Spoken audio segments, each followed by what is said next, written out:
Teman kita pada kesempatan pagi hari ini, Al-Habib Abdullah Al-Haddad menjelaskan dengan redaksinya, fa'ammal ainu, adapun mata, fahiyya, maka mata itu nikmatun azimatun, satu nikmat yang besar, minallahi, yang Allah berikan, ala abdihi, kepada hambanya. Jadi mata itu Bapak Ibu ya satu nikmat yang sangat besar yang Allah kasih kepada kita. Ya, jadi jangan sampai kita tidak syukuri. Ya, jadi kita bersyukur Allah udah ngasih mata. Ya, jadi jangan sampai kita maksiat gara-gara mata. Tetapi kita manfaatkan dan kita gunakan dalam rangka mencari ridho Allah Subhanahu wa ta'ala. Wa qad khalaqaha lahu, dan sungguh Allah telah ciptakan itu mata buat hambanya, liyan zura biha, agar hambanya bisa melihat dengan mata tadi, fi ajaibi masnu'atihi, tentang ciptaan-ciptaan Allah yang begitu ya istimewa, fi ardihi, baik di buminya, wasamawatihi, maupun di langitnya. Jadi banyak ciptaan-ciptaan Allah, baik yang ada di bumi maupun yang ada di langit, ya itu bisa kita lihat dengan mata. Sehingga nanti dengan kita ngelihat dengan mata, tambah iman kita, tambah syukur kita. Itu tujuannya, tafakkaru fi khalqillah. Jadi kita disuruh berpikir ya tentang ciptaan Allah. Nah, salah satu caranya dengan melihat keistimewaan, keagungan, kebesaran yang Allah sudah ciptakan, baik itu ada di bumi maupun itu ada di langit. Fayazdadu bidzalika ma'rifatan wa yaqinan bi rabbih, maka akan tambah dengan sebab itu makrifahnya kepada Allah, keyakinannya kepada Allah, wa ta'atan, dan ketaatannya kepada Allah, wa khidmatan lahu, dan khidmahnya dia kepada Allah Subhanahu wa ta'ala. Jadi dengan mata dia bisa melihat tentang ciptaan-ciptaan Allah. Nah dari situ semakin bertambah makrifahnya dia kepada Allah, semakin bertambah keyakinannya dia kepada Allah, semakin tambah ketaatannya dia kepada Allah, semakin bertambah khidmahnya dia kepada Allah Subhanahu wa ta'ala. Itu tujuannya begitu. Jadi apa saja dah yang Allah ciptakan, ya dari panca indera yang Allah berikan, dari organ-organ tubuh kita yang Allah berikan, tujuannya begitu, supaya kita tambah bersyukur, tambah makrifah, tambah yakin kepada Allah Subhanahu wa ta'ala, supaya kita tambah taat dan tambah berkhidmah kepada Allah Subhanahu wa ta'ala. Waliyahtadiya biha fi zulumati, dan mudah-mudahan Allah akan memberikan petunjuk dengan mata.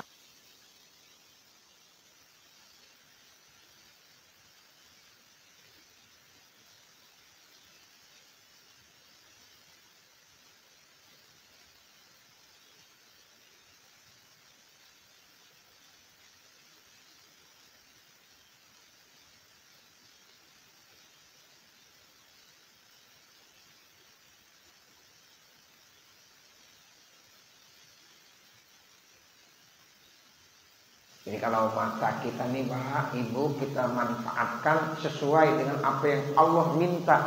Ya, untuk melihat baca Quran, untuk melihat baca kitab, untuk melihat ciptaan-ciptaan Allah. Sehingga dengan melihat yang baik-baik tadi, tambah ketaatan kita, tambah keyakinan kita, tambah makrifah kita kepada Allah, dan tambah khidmah kita kepada Allah. Maka itu termasuk hamba yang bersyukur, dan itu termasuk bagian daripada ketaatan kepada Allah Subhanahu wa ta'ala. Jadi jangan kita manfaatkan buat lain-lain, maka kita gunakan.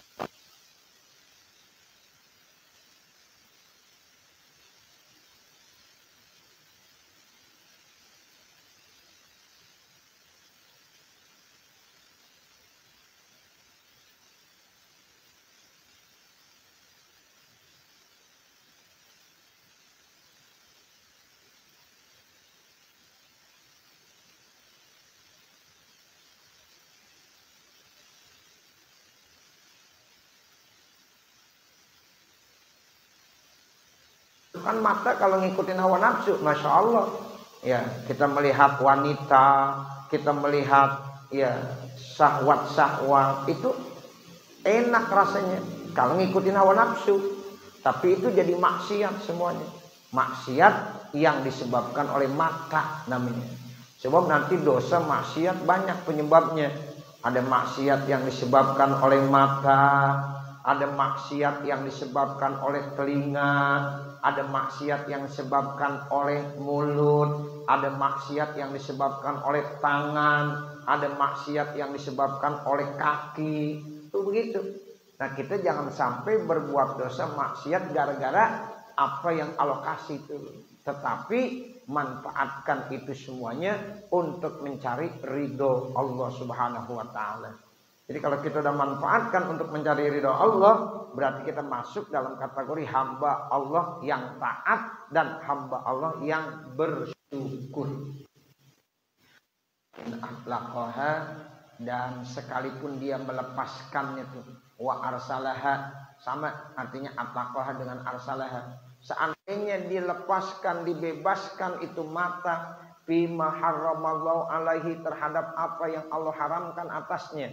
Contohnya apa? Minan nazri ila nisa'il ajanibi, seperti melihat perempuan-perempuan yang ajnabiyah, bukan muhrimnya, ya, bukan mahramnya, bukan keluarganya. Melihat perempuan yang ajnabiyah, yang bukan mahramnya, itu haram. Jadi mata jadi maksiat, manusia jadi dosa gara-gara mata memandang perempuan yang bukan mahramnya. Makanya kalau kita punya istri, memandang istri, dosa kita digugurkan. Dengan sebab kita memandang istri kita, itu dapat pahala. Ya, makanya Bapak kalau pengen dapat pahala gampang, liatin aja istri, ya. Begitu, pandang tuh istri, ya, dapat pahala. Istri kalau dipandang jangan bicara enggak macem-macem tuh. Ya, kalau dipandang, lu apa sih ngeliatin gua aja? Nah, jangan. Seorang istri ketika memandang suaminya juga dapat pahala. Ya. Seorang suami memandang istrinya dapat pahala. Itu pandangan suami kepada istri, pandangan istri kepada suami, itu penuh dengan nilai-nilai pahala. Coba kalau dimandang, ya, bukan istrinya, dosa enggak? Dosa. Tuh begitu. Kita nih tangan megang-megang, ya, tangan istri kita remas-remas tuh tangan istri kita, pahala enggak? Pahala. Dosa-dosa kita gugur. Enak banget, ya. Begitu. Coba kita pegang-pegang istri orang lain, bagaimana? Ya dosa, digebugin dia. Nah, begitu. Nah, jadi itulah caranya. Allah sudah menghalalkan. Maka yang udah halal itulah yang diperintahkan. Nggak usah nyari-nyari tempat-tempat yang lain. Ya, udah di rumah udah ada, semuanya dipunya. Kenapa yang lain yang haram dicari-cari? Kan kadang-kadang begitu Bapak Saudara. Ya. Di rumah udah ada, di tempat lain yang dicari. Ya, padahal semuanya sama yang di rumah. Bahkan di rumah lebih cantik, ya, lebih enak, ya, begitu. Enggak pakai gerasak gerusuk, takut sana takut sini. Ya. Nah, nikmat dari Allah, dan Allah kasih ganjaran pahala yang sangat besar. Ya. Tapi ketika mata ini dilepaskan untuk memandang hal-hal yang diharamkan, contohnya an-nazar ilan nisa, memandang kepada perempuan, yang perempuan itu al-ajanib, yang ajnabiyah, bukan mahramnya, bukan istrinya. Nah, itu termasuk dosa. Terus apa lagi? Wassuwaril jamilati, gambar-gambar yang bagus. Atau lihat gambar-gambar. Di kamarnya ada gambar-gambar wanita-wanita yang cantik-cantik, bahkan kadang-kadang auratnya terbuka. Kan enak itu dipandang sama mata. Ya, dosa nggak kira-kira? Dosa. Walaupun itu benda mati. Foto kan benda mati ya? Iya, tapi itu dosa karena dia ngikutin hawa nafsu, enak ya, suar al-jamilah. Ya, apalagi yang model-model ada videonya sekarang. Ya, sekarang kan HP kadang-kadang bisa merusak anak begitu. Dibuka ternyata yang dibuka apa? Video-video yang kagak benar gambar-gambarnya. Dosa nggak kira-kira? Dosa. Itu mata jadi membuat orang itu maksiat kepada Allah Subhanahu wa ta'ala. Ini sekarang Bapak Saudara, ya jarang orang menonton tayangan televisi. Kalau dulu orang dikit-dikit nonton televisi, sekarang mah kagak. Ya, karena dibawa di kantongnya. Ya, kapan aja bisa dilihat. Di kamar sendirian, nggak ada yang tahu. Dia bisa ngelihat apa aja. Itu tergantung iman dah tuh. Kalau yang orang tukang ngaji, insya Allah kelihatan juga. Ya, ditutup udah. Kadang-kadang kita lagi nonton ya video-video yang bagus. Ya, atau gambar-gambar yang bagus, tiba-tiba ada aja tuh muncul gambar yang bener. Nah, seperti itu. Iya kan? Sering terjadi begitu. Nah, kalau yang imannya kagak kuat lah kebetulan nih diterusin. Ya, seperti itu. Jadi ujiannya berat. HP itu kan tergantung bagaimana yang make. Ya, kalau memang yang make punya iman, insya Allah aman dan banyak ya manfaatnya. Tapi kalau yang makainya orang yang kagak kuat imannya, wah bahaya dah, bahaya. Itu bisa menjerumuskan dia kemana? Ke jalan kesesatan. Nauzubillah min zalik. Karena mata inginnya melihat sesuatu yang enak-enak. Tuh, suaril jamilah, gambar-gambar yang indah, gambar-gambar yang bagus, bi ba'isyis syahwati, dengan dorongan syahwat. Maka sungguh dia sudah berbuat dosa. Wa aradulil iqabi,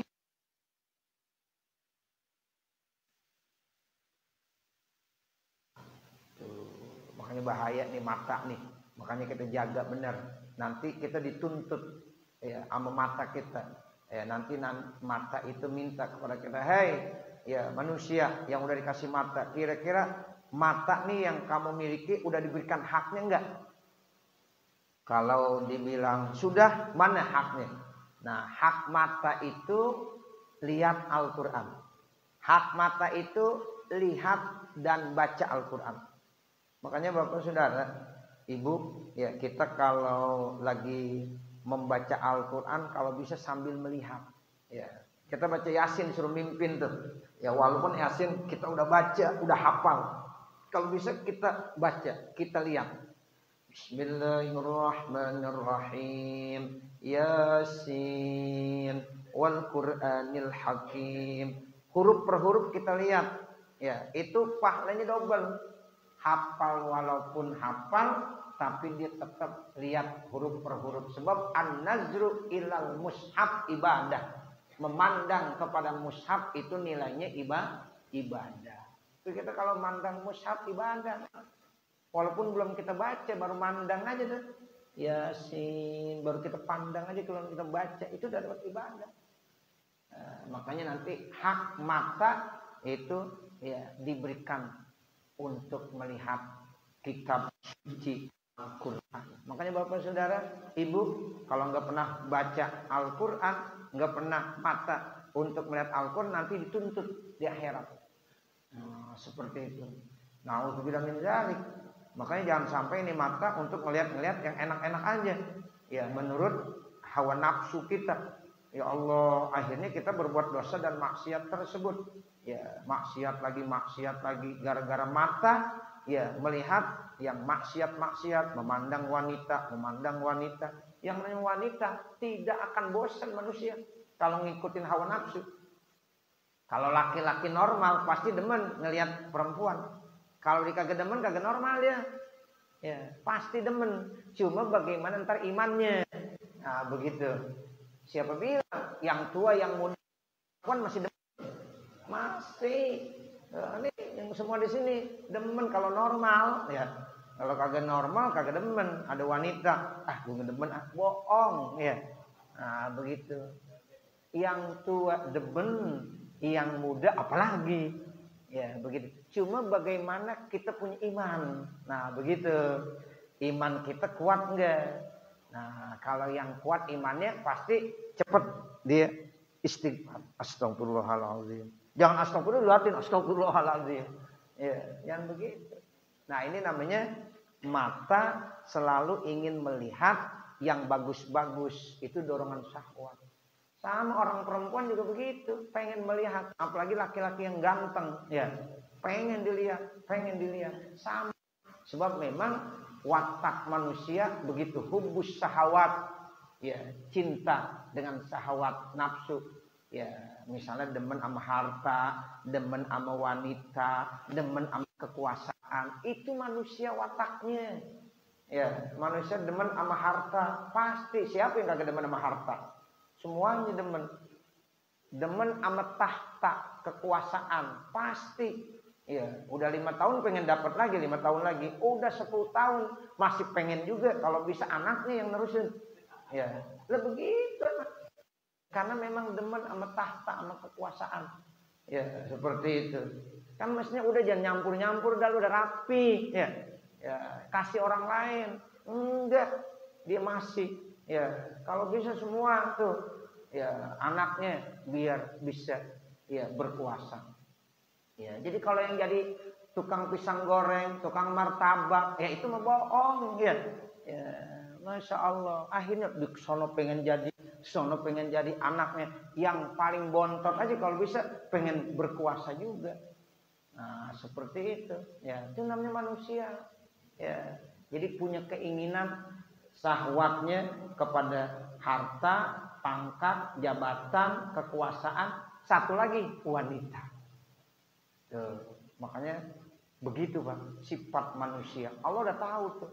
Nah, makanya orang yang punya iman itu akan ditangkal dengan iman. Ya, tergantung imannya dah.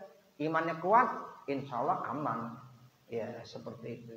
Nah, mata ini utama. Yaitu jangan sampai ya terus ngikutin dorongan syahwat.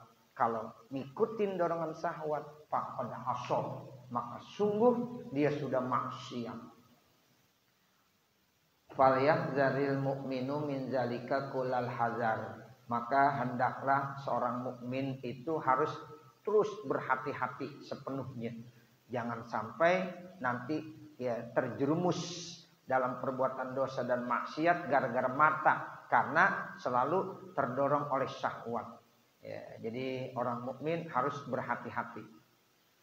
Wa minan nazri ila ahadin minal muslimina, ini termasuk yang melihat penuh dengan dosa dan maksiat juga apa? Memandang kepada seseorang dari orang-orang Islam bi ainil istisghari, dengan pandangan mengecilkan, wal ihtiqari, dan menghinakan, wal istihfafi, dan meremehkan. Jadi kalau mandang orang ya remeh aja, dia ya, mengecilkan, itu juga nggak boleh. Kita mestinya takzim sama orang. Kita kalau ngelihat orang tua, kita muliakan orang tua. Kenapa? Dia sudah lebih berpengalaman dari kita. Ya, sholatnya lebih dulu. Kita belum kenal sholat, dia udah sholat. Begitu mestinya. Dia udah kenal ibadah, kita belum kenal ibadah, dia orang lebih tua. Jadi mandangnya takzim. Kalau kita mandang kepada yang lebih muda dari kita, sama juga yang lebih muda, lebih mulia dari saya. Saya udah tua, dosa saya banyak. Kalau dia masih muda, seandainya dia punya dosa, dosanya masih dikit. Tuh begitu. Saya udah tua usia, ya Allah, dosa sudah banyak. Kalau ente masih muda, seandainya ente dosa juga, dosa ente masih sedikit, berarti ente lebih mulia dari saya. Kan jadi cakep itu begitu. Jadi mandang kepada orang tua dianggap lebih mulia. Mandang kepada yang muda tetap lebih mulia. Karena melihat kalau yang tua mungkin ibadahnya dia udah lebih lama. Ya, dia udah sholat, kita belum. Ya, dia sudah melaksanakan ibadah, kita belum apa-apa, masih kecil. Nah, kalau melihat yang lebih muda, balik, ya, yang lebih muda itu lebih mulia. Kenapa? Saya yang udah tua, dosa saya lebih banyak karena kita hidup di dunia lebih lama, sehingga dosa saya lebih banyak. Sementara yang lebih muda itu dosanya masih sedikit. Nah begitu. Jadi selalu memandang orang lain lebih mulia. Ini kan ada orang yang selalu meremehkan, menganggap remeh, orang rendah, hina. Itu pandangan kepada orang lain dianggap hina, diremehkan. Itu termasuk pandangan yang penuh dengan dosa dan maksiat. Makanya Bapak Saudara, ini yang begini-begini kita harus belajar proses. Ya, belajar. Kita kalau mau orang tua kita hormatin, ya. Begitu. Kita kalau yang muda kita sama muliakan juga, gitu. Makanya kata Nabi, laisa minna malam yuwakkir kabirona walam yarham sawirona. Itu hadis sahih Imam Bukhari dan Imam Muslim meriwayatkan. Tidak termasuk golongan kami, kata Rasulullah, orang yang tidak pernah menghormati orang yang lebih tua dan tidak pernah menyayangi orang yang lebih muda. Gitu. Jadi kepada yang tua kita hormat, kepada yang lebih muda kita sayang. Itu begitu. Yang muda biar paham benar, ya, yang tua hormatin. Yang tua juga biar paham, sayangin yang muda.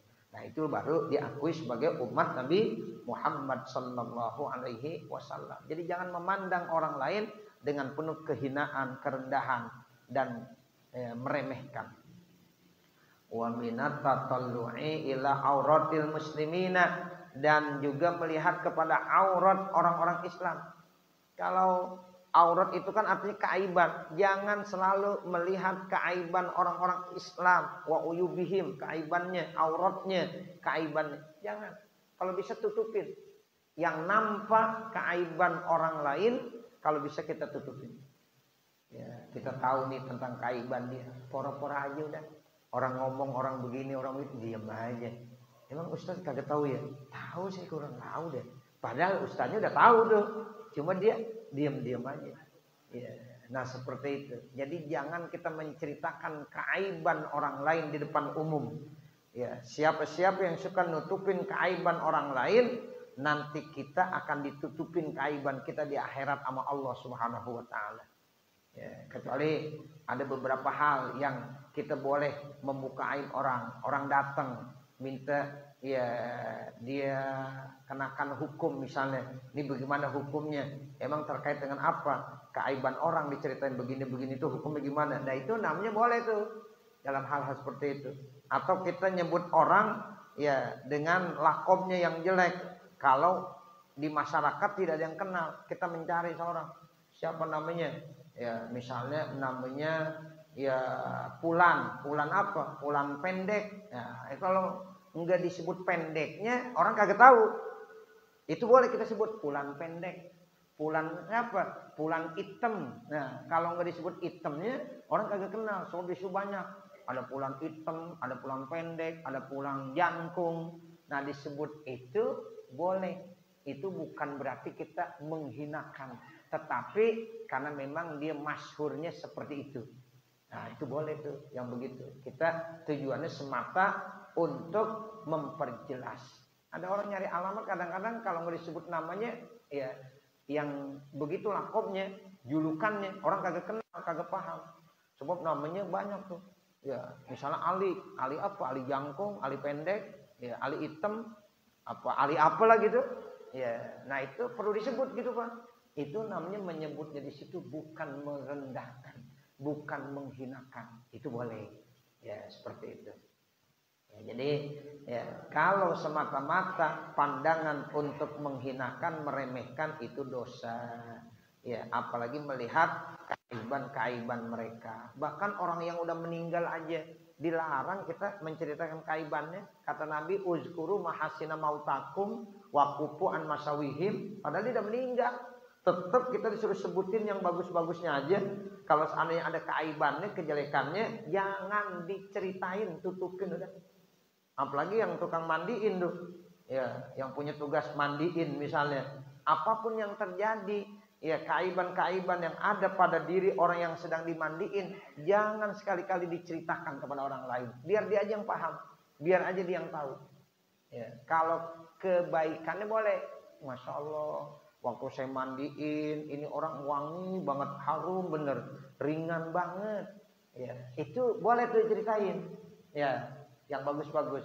Tapi kalau dia lagi mandiin ternyata ya Allah ini orang kelihatannya beda lah, ya nggak bagus, udah ada tanda-tandanya. Jangan diceritakan kepada siapapun, ya biar dia aja yang tahu, ya begitu. Kalau orang nanya, ya nggak usah diceritain. Gimana? Ya waktu ente mandiin tuh dia begitu. Wah, Pak, biasa aja. Udah begitu aja. Ya. Tapi kalau memang itu banyak kebaikan yang dilihatnya, boleh ceritakan. Ya, uzkuru mahasina mautakum. Ya, waqufu an masawihim. Makanya ketika orang mau disolatin, ya mayitnya, jenazahnya, itu kalau bisa kita sebutkan kebaikannya dulu. Kalau orang ini rajin ngajinya, satu aja yang kita tahu dia rajin ngaji, itu aja kita sebutin. Ini orang waktu hidupnya rajin banget ngaji. Ya Allah, nggak pernah tidak ada terus. Ini orang udah termasuk orang baik. Ya, ayo kita saksikan bahwa ya, almarhum yang ada di hadapan kita termasuk orang baik. Karena kita lihat, ya apa satu yang kita lihat saksinya, dia rajin ngajinya. Atau yang kita lihat sholat jamaahnya rajin banget. Sholat rajin banget, sholat jamaah rajin, gak pernah ditinggalkan, selalu ada selama dia hidup. Itu pun menjadi saksi.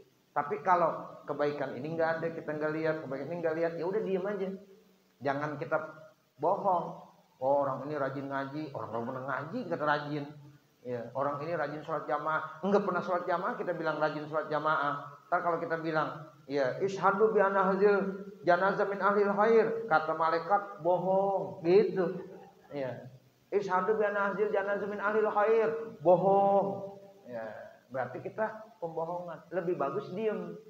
Ya, waqufu an masawihim. Tapi kalau ada kebaikannya, sebutin kebaikannya. Nah, seperti itu. Ya. Jadi aurat keaiban orang lain yang kita lihat itu kalau bisa kita diem saja, jangan kita ceritakan. Dan kalau bisa kita jangan lihat aurat dan keaiban orang lain, tutupin. Ya, itu namanya perbuatan yang baik. Wa kadzalika, begitu juga yang bagi lahu, seyogianya bagi orang tadi, alla yuksiran nadra ila syahwati dunya, jangan banyak memandang ya keinginan-keinginan dunia, wa mubahatiha, dan hal-hal yang mubah yang hukumnya di dunia, allati tad'un nafsa ila raghbati fiha, yang bisa mendorong nanti nafsu cinta kepada dunia. Jangan terlalu cinta sama dunia. Kan, sebab orang yang selalu cinta sama dunia nanti akhirnya dia lupa dengan akhirat. Itu yang kata Nabi, penyakit wahan, hubbud dunya wa karahiyatul maut, cinta sama dunia akhirnya takut sama mati. Fa inna zalika rubbama farraqal qalba, karena sesungguhnya yang demikian itu terkadang dapat memisahkan hati, wa aqbala bihi ala imaratid dunya, dan dia akhirnya menghadap kepada keramaian dunia, wa jama'a utamaha wal i'rada anil akhirah, dan akhirnya dia mengumpulkan barang-barang dunia dan berpaling dari akhirat. Jangan, hubbud dunya itu bahaya. Ya, makanya dulu waktu saya lagi ngaji sama Mu'alim Syafi'i Adami, kita jangan sampai cinta sama dunia. Kalau kita banyak duit, ya kecintaan kita tuh jangan sampai ke hati. Kaya boleh, tapi jangan sampai ke hati. Ya, jadi bukan berarti orang yang zuhud fid dunya, raghib fil akhirah itu kagak boleh kaya. Boleh kaya, tapi kekayaannya tidak sampai ke dalam hati. Nah, begitu. Ya, jadi kalau orang yang sudah hubbud dunya, akhirnya i'rad anil akhirah, dia berpaling dari akhirat. Wa tarkil isti'dadilaha, dan akhirnya ditinggalkan persiapan buat akhirat. Dilupa dah tuh. Ya, hari Sabtu, hari Minggu duitnya banyak, ya, jalan-jalan mulu, haji enggak pernah. Ya, karena duitnya banyak. Ya, hari Sabtu, Minggu, weekend. Istilahnya udah weekend dah dia. Ya, gitu, libur panjang, jalan. Ya, nanti Sabtu Minggu jalan lagi, jalan lagi. Nah, jadi dunia terus, yang dikejar dunia, akhirat nggak pernah. Nah, makanya alhamdulillah kalau kita masih bisa meluangkan waktu, kapan kita ya buatkan waktu untuk akhirat, kapan kita buatkan waktu untuk dunia, sehingga nanti ada keseimbangan antara dunia dan akhirat. Dan itu yang paling bagus. Sesuai dengan doa kita, Rabbana atina fid dunya hasanah wa fil akhirati hasanah wa qina azabannar. Jadi kita bukan berarti kagak boleh kaya, boleh kaya, tetapi kekayaan kita jangan sampai masuk ke dalam hati. Ya, sehingga tidak membuat hubud dunia, cinta sama dunia. Sebab rata-rata orang kalau udah cinta sama dunia, i'rad anil akhirah. Berarti dia berpaling sama akhirat. Nah, kalau udah berpaling sama akhirat, kata Al-Habib Abdul Al-Haddad, pasti dia tarkul isti'adad lah, ditinggalkan persiapan-persiapan buat akhirat. Nah, nanti ketika meninggal dunia baru dinyesal. Ya, dunia ditinggalkan, akhirat tidak ada persiapannya, baru menyesal di situ sudah tidak ada gunanya lagi. Ya, makanya jangan sampai begitu. Ya, jadi jangan sampai kita ngikutin hawa nafsu untuk cinta sama dunia, nanti akan berpaling dengan akhirat sehingga tidak ada persiapan dia buat akhirat. Fahibzun nazri, maka menjaga pandangan ya anzalika dari hal itu muhimun wa muta'akkidun, sangat penting dan sangat ditekankan. Siyamal mutawajjihinal mukbilina 'alallahi wad daril akhirah, terlebih lagi buat orang-orang yang sudah mengarahkan dan menghadap